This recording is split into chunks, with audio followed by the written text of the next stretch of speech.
2020 had barely begun when the surprise of the year hit. Typically, December sees the EDC economics team debating the year's economic or geopolitical head-turner, weighing options carefully before publishing our final choice. This year was no contest. COVID-19 hit the newswires in January, initially waved off as a local Chinese concern. Little did we know it would swamp 2020, not once, but in 3 giant waves of infection. How has this redefined our world, and what are its lasting effects?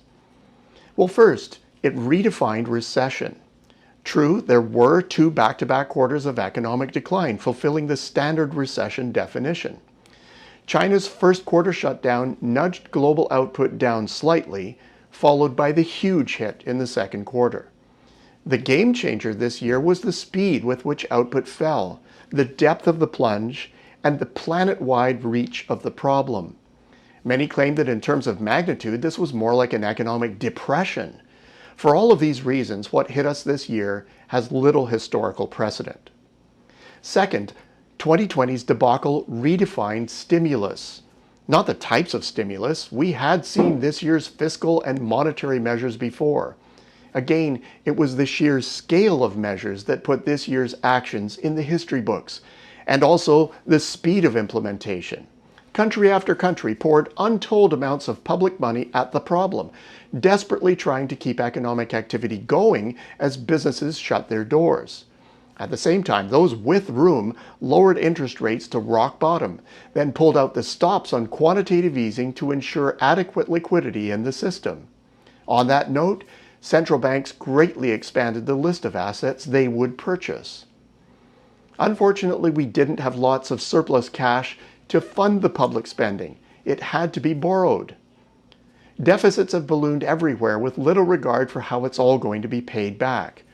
Gone for the moment are sustainable debt and deficit targets, even among their staunchest guardians. Europe considered a 60% debt-to-GDP ratio as manageable in the long term. Today, not even France and Germany are close. Well, the United States left that marker in the dust a decade ago. And when the dust has settled on COVID-19, according to the OECD, they'll be north of 130%. What's even more unsettling is that the US is no anomaly. Everyone has a COVID-19 debt deluge story to tell. The pandemic has redefined acceptable public debt limits, for now. Such drastic actions were intended to stop the pandemic fast. It did, but only temporarily.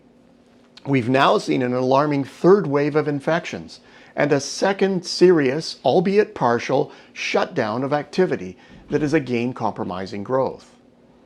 Governance has varied from country to country, and no one can boast a superior approach. Hopes seem to be resting in large part on development of a vaccine. Fast-track programs have produced 2 and possibly 3 viable options and are setting land speed records for approval. Processes that usually take years are now down to months or even weeks.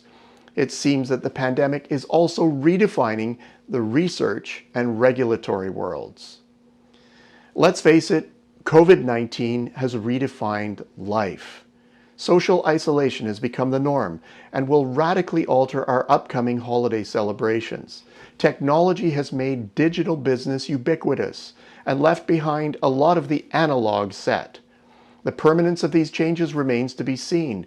The social toll is great, and human behavior suggests that, like the post-SARS period, there will be a grand return to normal interaction in school, work, and travel. Even so, some businesses that have gone virtual, selling real estate and permanently setting up staff at home.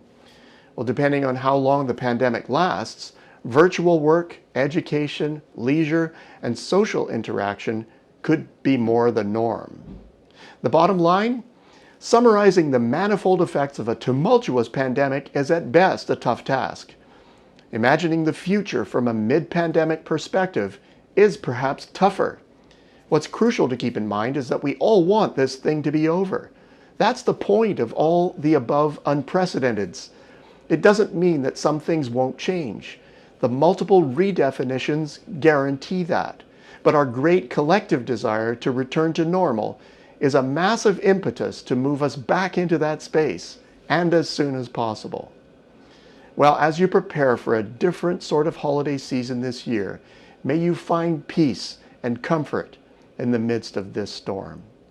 Until next week, I'm Peter Hall.